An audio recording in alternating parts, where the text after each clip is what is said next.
What's the meaning of convulsive?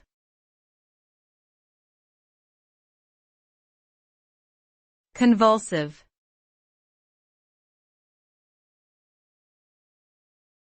Convulsive.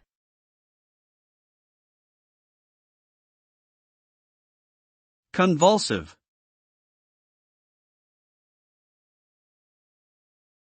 Convulsive.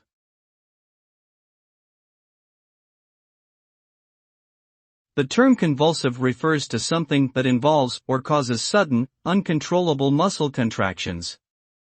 These convulsions can manifest as tremors, spasms, or even seizures in severe cases.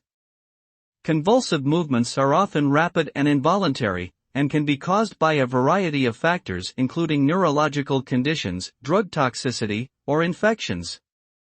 The result of convulsive activity can range from mild discomfort to severe disability or even death in extreme cases. It is important to seek medical attention if you experience convulsive episodes to identify the underlying cause and prevent further complications.